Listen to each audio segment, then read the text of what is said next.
bit early tonight with free agency going on. I'm Scott Van Pelt. This is SportsCenter. We continue with you till the bottom of the hour. And as we continue documenting the free agency story, the point guards, when Utah moved on and traded for Mike Conley, it was clear it was the end of Ricky Rubio's time, though.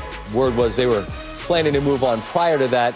3 years and $51 million means he will be a point guard out in Phoenix with the Suns. Derrick Rose, former MVP, had a career renaissance this year with the Timberwolves after injuries threatened to completely derail it. Heads to Detroit, 2 years, $15 million. He averaged 18 a game, had a 50-point game last year, and now he's got a new home. Kemba Walker to Boston had been reported by Woj for several days, and as it ends up, it's part of a sign and trade with the Hornets. Kemba gets a 4-year, $141 million max deal from the Celtics. Rozier heads to Charlotte for 3 years and $58 million as per sources. The newest Boston Celtic, Kemba Walker, is our guest on SportsCenter. And Kemba, as we were getting prepared to start, you said today was surreal. What part about this day is the hardest part to kind of make sense of? I think the hardest part for me is, having to, leave the city and the organization that, I've been a part of for 8 years. The organization that gave me my first opportunity to, go from a boy to a man in this league. Charlotte, the place that I love very much. It was a really tough decision, but something I had to do in order to, try and fulfill some dreams of mine and compete. So, it's one of the toughest things, I definitely had to do in my career. So as this is coming into focus and you're working through that, what was the most important determining factor to tell you I got to leave this place behind me and move on to the next thing? I think that's what it was, moving on to the next thing. Just moving on to a whole new chapter in my basketball career. I gave that city, I gave that organization every single thing I could possibly give them. And, now, it's about competing at the highest level, which, we all know Boston is doing that year in, year out. And, I want to be a part of something, really special as far as, being able to compete at the highest level and, give myself the best opportunity to make, a run in the playoffs. You can hear the New York City in your voice, and we know that you played in UConn as well, and now you take it even further to the Northeast in Boston. And I just am curious, growing up, whether you was back in the day or in UConn or wherever, just what the idea of the Celtics represented. Oh, man. When you think of the Celtics, you think of championships. Sure. You think of winning. And that's what I'm about. I'm about, competing for championships and winning. That's something I haven't been able to do throughout the early years of my career. I haven't been a consistent winner in this league. And, I just felt like Boston was the best fit for me to, try and accomplish those kind of goals. You're one of the huge stories, but we had an idea this might happen, and there's all these kind of shocks that, well, this guy's going here, this guy's going there. How much are you a consumer, Kemba, of what's going on, whether it's your friends or the teams you're going to compete with, the craziness of this day? How much are you able to pay attention? Not much at all, honestly. I'm really finding out everything through my friends.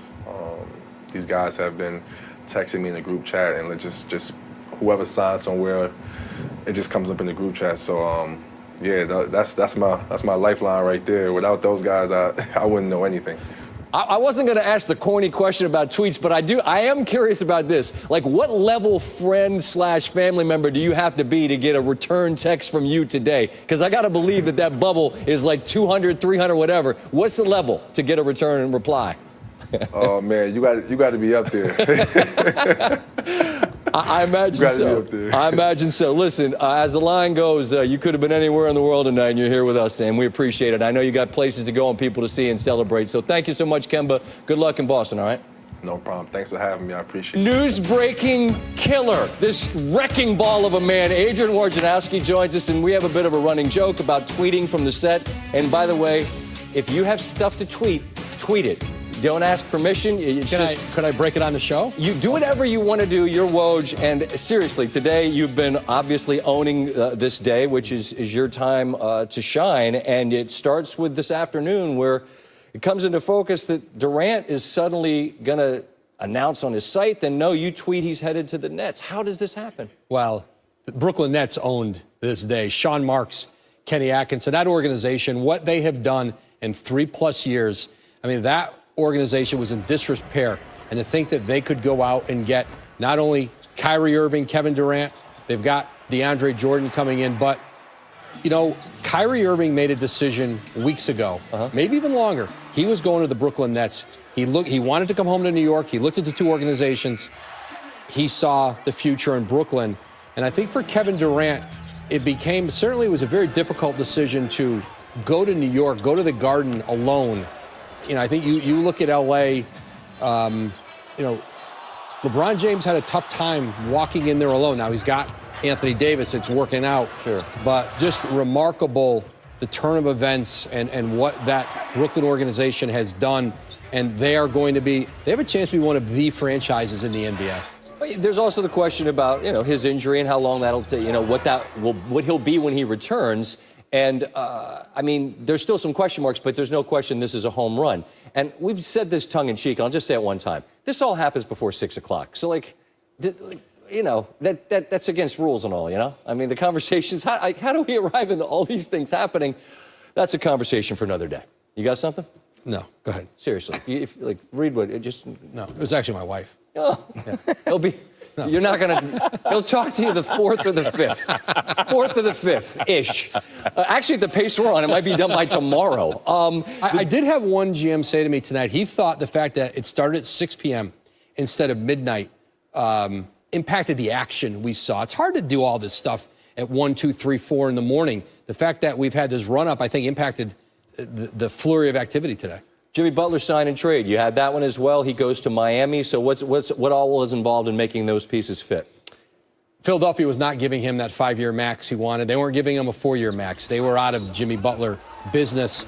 They went out, got Al Horford, and Jimmy Butler, had the chance. Miami, Houston. I was told he liked the idea of being more of a centerpiece player in Miami. Remember, the Heat came very close to trading for him in Minnesota. A couple of deals fell apart at the last minute. So Jimmy Butler goes there, and now Philadelphia bringing back Josh Richardson, signing Al Horford to a deal, $109 million, but $97 guaranteed. As good of a defensive team as maybe anywhere in the NBA right now.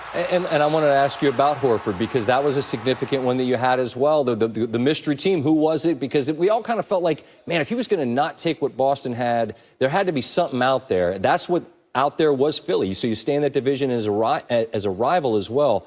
That has to thrill Elton Brand and the Sixers to get him coming back, even at a fairly steep price, I think. Yes, and look what it does for the locker room. There's not a more mature, there's not a better leader, there's not more of a grown-up in the NBA than Al Horford. 12 years in the league, 12 playoff appearances, 5-time All-Star. And they lose J.J. Redick to New Orleans, and that's not insignificant. No, who shoots for them is a question.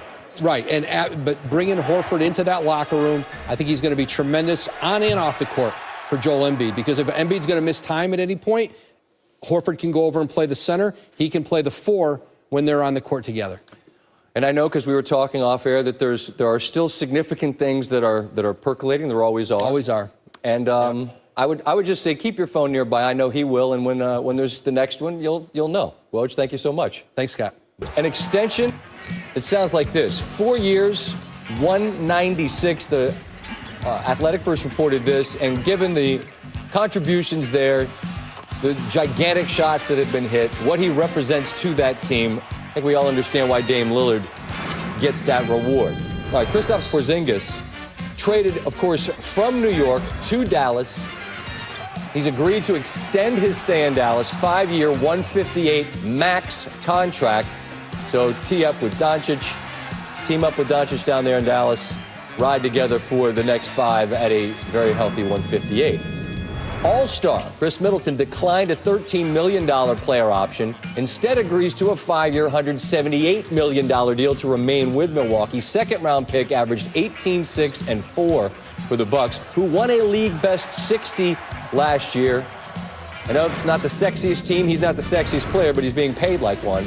And Tobias gets $158 for 5 years as he is staying in Philadelphia. Of course, he came over in the trade from the Clippers. And all told, on Sunday, there were 7 players who signed the largest contracts in the history of their team. 4 of them are with the team they played for last year. 3 of them, Durant, Kemba, and Butler, will be joining a new